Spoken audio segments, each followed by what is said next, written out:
Welcome to the Mike Litton Experience Podcast. Mike has over 31 years experience in real estate, finance, and investing. He's passionate about being a father, a teacher, a realtor, an investor, and a leader. Everyone has a story, and our passion is to help them tell it. And now, introducing the host of the Mike Litton Experience, Mike Litton. So what can you expect from the Mike Litton Experience? You can expect stories that will inspire, motivate, advice that will sharpen your focus, and expert information on real estate, finance, and market conditions.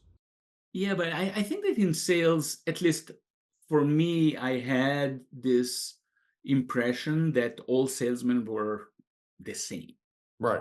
right? So someone who is very, very self-confident will walk into the room, will sell whatever the other person wants to buy, whether they have it, whether they not, doesn't matter. And maybe, this was my experience working with a couple of sales folks before that. But what I learned was that when I was doing sales, I could do it my way, Mm-hmm. which for me was to become friends Mm-hmm. with my customers or future customers, talk to them at the eye level, listen to them, Mm-hmm. gain their trust, and then solve problems. Right. Right. And which was very different than how I thought that sales was supposed to be. But in a way, I was thrown into that. Yeah. And it worked. Yeah. And So the needs analysis that you did with your clients, the needs analysis that you did with your prospects is what helps you bond with that prospect. It's what helps you become a friend of theirs, right? Yeah, I'd say that the key is to make them feel or make them realize that you really care about their pain points. That's sales 101. Care enough to find the pain point and then figure out a way to solve it, right? That's sales. Everybody who is an absolute master at sales, that's exactly the rule. And the thing is, you have to figure out how to build a rapport with people. You have to figure out how to get to know them, right? And one of the absolute best ways to do that is to show them that you care enough to ask,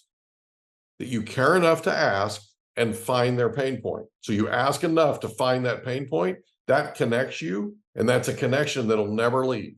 Exactly. Right. And it's fulfilling for you because you just identified what their challenge or shortcoming was, and you just figured out how to use your product to fill it. Exactly. Right. So you just solved the problem just like you did in product management. I mean, and when you said your favorite thing was solving problems every day, I started thinking sales, and then all of a sudden you tell me that you were forced into sales. I love it. I mean, that's exactly what sales is. I didn't know that until many, many years, like decades ago. I was certified in sales mastery with Tony Robbins, and he literally opened up a whole world to me that I didn't even know existed. I thought I knew how to sell. I thought I knew what sales was. I had no clue, not even close, right? And once I got into it, and once I understood the process and understood what it was that I was doing, right? It became a relationship building deal. And it became one of those things where people got to where they trusted me because I would look out for their best interests. If they didn't need it, I wasn't selling it to them. Okay. But if they needed it, then I was literally sitting with them and saying, okay, here's how this product could potentially solve this issue. Right. And you either want to solve the issue with this product or you don't, but this helps solve it.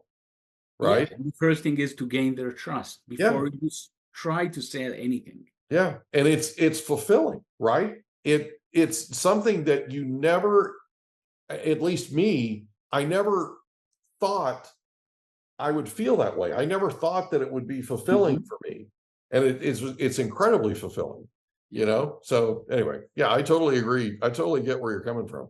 Yeah. So business development, sales, product management, you're still doing all of that today? To a certain degree. Wow. Yeah, but it's different, and we'll get to it. So what happened at that point, I felt that because I had confidence in my ability to do everything that you described. Right. Um, I and if you remember a lot of what we already mentioned about, just try. Yeah. I felt it was time for me to start my own company. Awesome. And everyone thought, mainly my wife, thought that I was crazy because at that point in time, I had twins who were 6 months old. Oh my gosh. Yeah. What a time. And my explanation to her was, I don't sleep anyway. So what difference would it make, Sal? Oh, it's not like I'm going to lose sleep, right? Yeah, I can't lose sleep, right?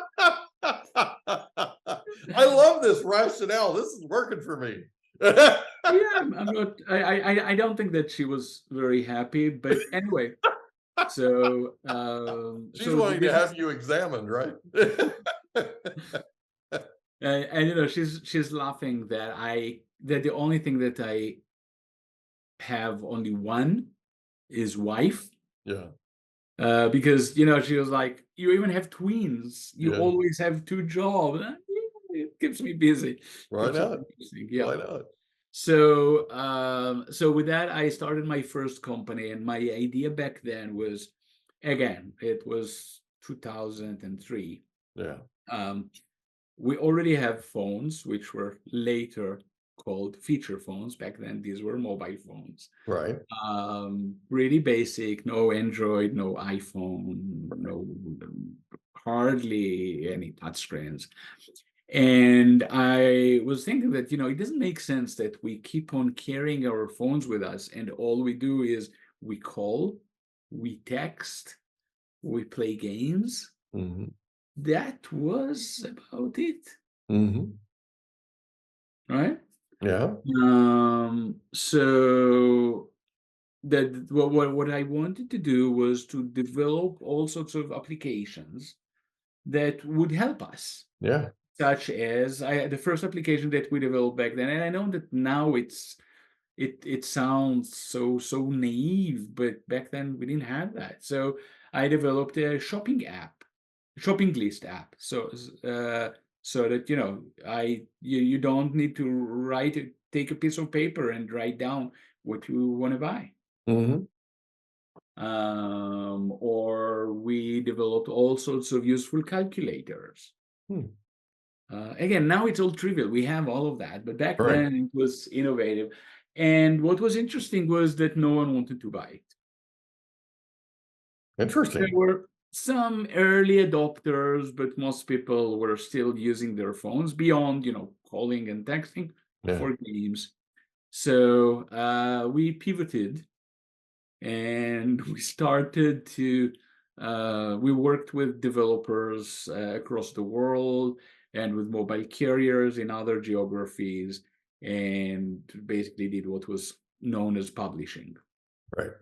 So we still developed some apps and did some publishing, and gradually the business grew. Most of it was international, which was super interesting. Mm-hmm. And then one day my sister said something that kept me thinking. She said, I want to be able to send one message to many people. Okay. And I told her, you can do that. Like a broadcast kind of thing. Yeah, like broadcast. I told her, yeah, you can do that. That's not a problem. You have that on your phone. You might not know how to use it, but you have that. Right. And I kept on thinking about it. And I realized that broadcasting is boring, but group messaging is interesting because, the same kind of chat that people could do in person, why not do it over text? Right. Cut a long story short, my second company built the same application that is known as WhatsApp today. We started it several years before they did. Right. In the meantime, I sold my first company. and we built that application. We raised some money, built a team. We were 13 at the peak. Had a couple of commercial launches, ran out of money, went back to our investors, said, and because the whole idea was that we were selling it to mobile carriers and they Right. were charging per message. Right. So, it was easy to monetize that, but Yeah. selling to mobile carriers was a nightmare. It was very difficult. When they agreed finally to sign a contract on a rev share, it was 80% for them, 20% for us. Yeah. So we ran out of money, and we went back to our investors and said, you know what, let's just build it on top of data. Let's forget about the underlying text messaging. And they responded with a response that was smart and stupid at the same time. Hmm. They said there's no way to monetize it. Wow. Which is true, because practically, they were right. Even WhatsApp wasn't making any money, Yeah. but it was acquired for $17 billion. Wow. So is that what you sold it for? No. We built the same. We're not WhatsApp. We built the same functionality. Yeah. Just because of the and in retrospect, I think that we had a major mistake, which is, and I would call it a product management mistake. Yeah. We were thinking about the market as it was when we were building it.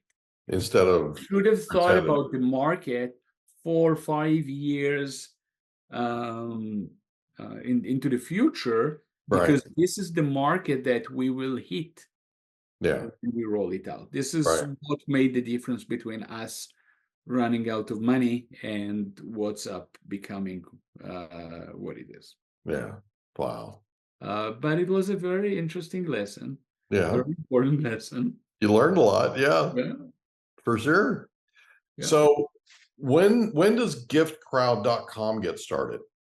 So after I closed that company, it was called Sendem. Uh-huh. I kept on moving a little bit between managing product, managing engineering, doing both, until one day I received a LinkedIn message from someone who asked me whether I would entertain the thought of moving to New Jersey. Until then, everything that I told you so far was I was still in Israel. Right. And I was like, you sure? And she responded, yeah, sure, why not? Just, if you're interested, we'll schedule some interviews. We'll do the first round over video conferencing. And then if all works well, we'll want you to come over for one last final round of interviews in New Jersey, which is how I moved to the US. Wow.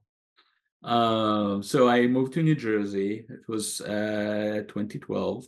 Okay. And then several years later, I volunteered for something that I thought was trivial. I volunteered to collect the money for a gift for a holidays gift for my son's teacher. Okay.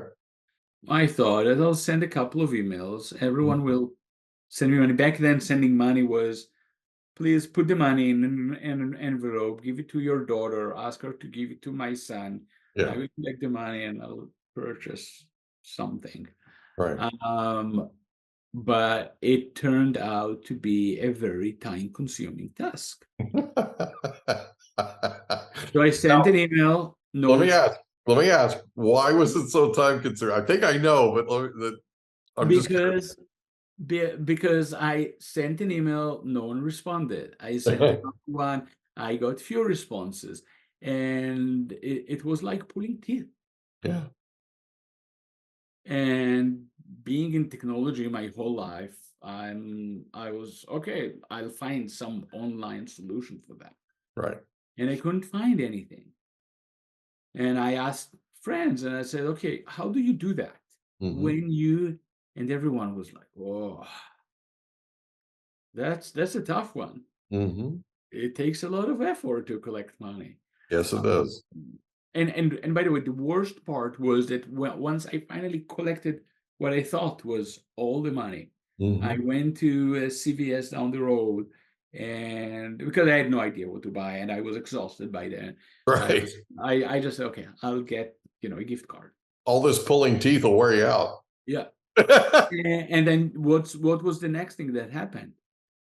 Another parent reached out to me with their $20, and what do you want me to do with it? Right. Exactly. So I asked around, and I learned that it wasn't just me. Everyone was facing similar challenges, and this is why no one volunteered. I Right. didn't understand why Right. no one wanted to do that, because we all loved the teacher. It wasn't about the teacher. Yeah. So just by now you know me. I said, okay, how difficult will it be to build an online solution that will make it easy? Right. Right? And you went to your wife, and she thought you were crazy. No, actually, it's interesting. I'm because kidding. I went to my I'm wife. completely kidding. I went to no. I went to my wife. I told her about it, and she said, "That's a brilliant idea." Yeah. Well, you didn't have twins at home at the time. But by that time, I had 4 kids already. So yeah. But you were getting some sleep, right? Yeah, I was getting some. But once I started with that, I kind of gave up on my sleep for several more years. That is one of the best lines I've ever heard in my life. I'm not joking. I'm not getting any sleep anyway.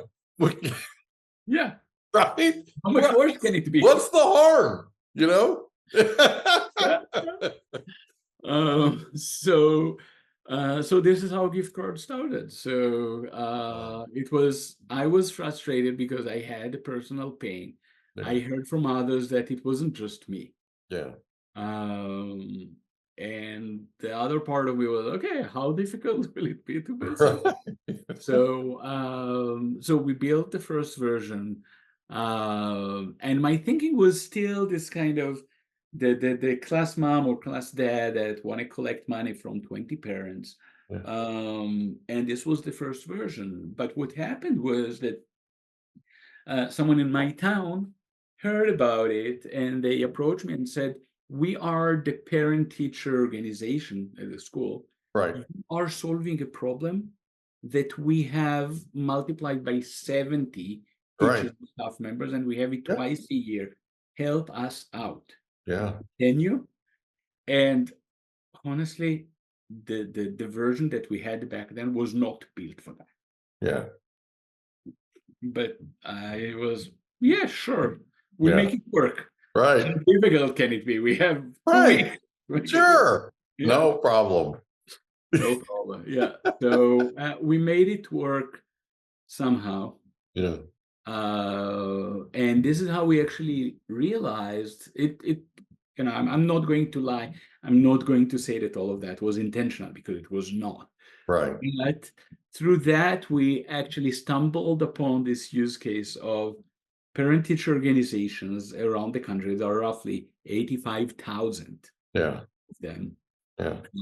They are trying to do so much for the schools and raise funds and help the kids and take care of parties and field trips, and they have so much to do, and they don't want to waste time on stuff where they can have an easier way to do that. Offload it all. Yeah. So our still today, our main use case is teacher gifting. Yeah. With, I think that by now we're at over 500 schools. Wow. Which is still, tip of the iceberg, because there are the numbers that I have are that the total is 131,000 schools. 85,000 of these schools have parent-teacher organization. So there's still a lot of market to conquer. Yeah, I'm with you. So you've been doing this since 2012? No. So 2012 is when we moved to New Jersey. 2015 is when we started Gift Pro. Yeah. Okay. So where are you at? So you're at 500 now. and you're looking to take it to the next level. So if somebody's listening to this, they can go to giftcrowd.com, right? Yeah. They can go to giftcrowd.com and they can reach through to all of you to actually help raise money for teachers. Yes, they can. Though we built it to be self-service. Yeah. So most of the schools that use our platform, we never spoke to them before. Okay. We know that a lot of our marketing is word of mouth. Yeah. So they heard from someone and they went to the website, signed up as a school. They take the list of teachers and staff members, take an Excel, upload it, they're good to go within no more than 10 minutes. Yeah. And that's it. Yeah. And then what happens is they then put the emails in of the parents, right? No, it's the other way around. So basically, Okay. what they do is they upload the list of everyone whom they want to gift. So it's teachers, office staff, administration, bus drivers, cafeteria, custodians, everyone. Right. And then parents can just go and, okay, I want to join this gift and that gift, include a personal greeting. Many parents will upload the photos of maybe their son or daughter with the teacher. So, because, it's about gifting. It's not just the transferring money from my pocket into your pocket. Making an impression. It's the whole the whole psychology of gift giving and receiving. When you gift someone, you want them to first of all feel that you're thinking about them, you care about them, you appreciate what they do. And then so all the parents can join, and at the end of that, again, solving the problem that I had at that CVS where I had no idea what to purchase, we let every gift recipient choose how to use their money. So if you got $200 gift, you can choose to get $50 at Amazon, $30 at Starbucks. Maybe you need a new pair of sneakers, running shoes, whatever. So you want something at Nike. Right. It's up to you. So we're even solving the problem of I have no idea what to purchase. Right. That's cool. And that's it. So everything is fully automatic. We're always available to assist with whatever needed. And because I built it like a parent who wanted to use it, one of the things that is difficult for many schools to believe is using gift card doesn't cost anything. Yeah. We're making our money because when you take this gift card on Amazon, we're getting a discount from Amazon and the same from all of the other brands. Yeah. But like affiliate marketing kind of thing. To do what, sorry? Affiliate marketing kind of thing? It's not affiliate. It's the exact same business model. When you walk into CVS, you purchase an Amazon card, you pay $30, you get $30 on the card. What is CVS making? Yeah. They get a discount from Amazon. We get the same discount from Amazon. Yeah, $5, whatever it is. Yeah, I got you. Yeah, that's what I'm talking about. So so I have a question for you. Giftcrowd.com is a great deal. It's a great site. I have a question. Have you thought at all about expanding the mission a little bit? And let me tell you what. There are a lot of teachers that are investing their own money in supplies. They're investing their own money in things that they need. Okay. Have you thought at all about expanding it to that? So yes and no. Why? Okay. Because we have users who are far smarter than us. Okay. And these users, sometimes we find out that they use gift card in all sorts of ways that we didn't think about. Okay. And some parents use gift card exactly the way you're describing. We're saying, yeah, it is for a gift, but obviously, we have zero control over Right. how this gift is being used. So it's clearly an easy way. And especially, as I mentioned, we're not charging anything for using gift card. Right. So, a teacher can easily say, okay, please, parents, I ask everyone to contribute whatever, $10. And these small amounts, they add up. And then they get the money and they choose whether they want to purchase supplies for the class, so at Target or Amazon or Staples or anywhere they want. Gotcha. Okay. So they're already using it for that. Yeah. I got you. Yeah, Okay. I can tell you, we had all sorts of amazing use cases that users came up with that we never thought that someone would use gift card. I remember that when COVID hit, we identified a weird pattern with some of the gifts, and we built all sorts of fraud detection mechanisms, etc. So they raised flags, and we were trying to understand what are these guys doing, because it didn't look like a normal pattern. Right. What we learned was that all these individuals, they had kids at the same pre-K, and when COVID hit, basically they were all the employees were told that that's it. Yeah. They were basically laid off overnight. Right.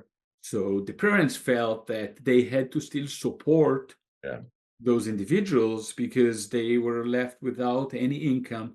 Yeah. And early days of COVID, no one had any idea where it was going. True. So they used gift card to collect money to pay the employees of this pre-K to help them make ends meet until they realize what they're going to do. That's cool. That's really cool. And this is what I'm saying. This is what I mean when I'm saying that our users are so much smarter than us. Yeah, that is so cool. So giftcrowd.com. This is so cool. So we're going to put a link to giftcrowd.com in your description for the episode. Is there anything else you'd like to cover before we wrap up? Just one thing, Okay. which is really how I'm raising my kids. Yeah. In terms of dream big, pursue your dreams. The only thing that's holding you back is yourself. Yeah.